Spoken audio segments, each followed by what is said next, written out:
Introduction to adverb clauses. To understand adverb clauses, it is important to review what an independent clause is. You probably already know that an independent clause has a complete subject and verb and can stand alone as a complete thought. For example, gymnasts are amazing athletes. Their ability seems to defy gravity. These are two complete sentences that can stand alone or be joined by a conjunction, a coordinating conjunction. This is the first independent clause, and this is the second independent clause. You can think of an independent clause as a clause that is strong enough to stand alone.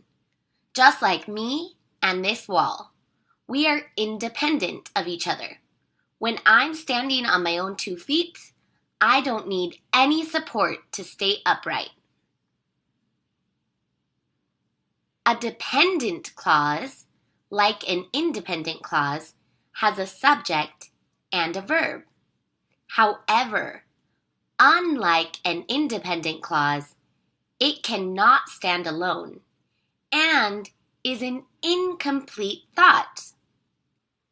For example, what if I told you, even though they tend to be small? Huh?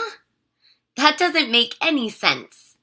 This is a dependent clause because you can see that although there is a subject and a verb, it doesn't make any sense, thanks to even though, which is a subordinating conjunction. But what if it were attached to another sentence, an independent clause?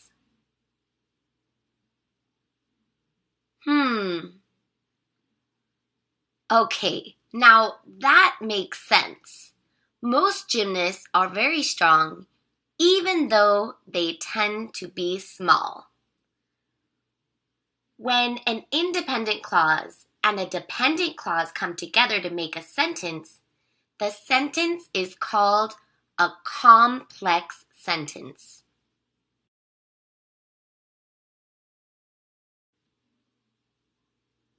Okay, remember, an independent clause can stand alone, just like me when I'm on my own 2 feet. However, when I'm standing on my hands, I need the wall to help me, just like a dependent clause needs an independent clause to help it stand up. Just like me trying to stand on my hands without the support of the wall, a dependent clause without an independent clause cannot stand alone because it does not communicate a complete thought. Okay, now we can talk about adverb clauses. An adverb clause is just one type of dependent clause, which starts with a subordinating conjunction like before, because, or although. Of course, there are many others, which I'll show you in a minute. And the adverb clause also functions as an adverb, which means that it gives us information about how, when, why, where, and under what conditions the activity takes place. Okay, here's a good example. This sentence has an independent clause and a dependent clause. Can you find the independent clause? Here's a hint. It can stand alone. That's right, there it is. That means that the other clause, the adverb clause, is a type of dependent clause, which starts with the subordinating conjunction when, which tells us when I fell on my head. Subordinating conjunctions can express different relationships between dependent and independent clauses. Take a look at these three examples. In the first sentence, the subordinating conjunction when shows a time relationship. In the second sentence, because shows a cause relationship.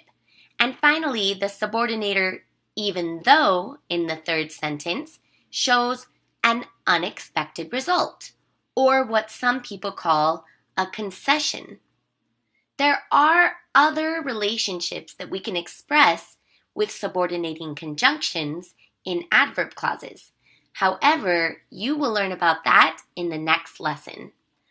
But I have one more important tip before we conclude. Adverb clauses can also come at the beginning of a sentence.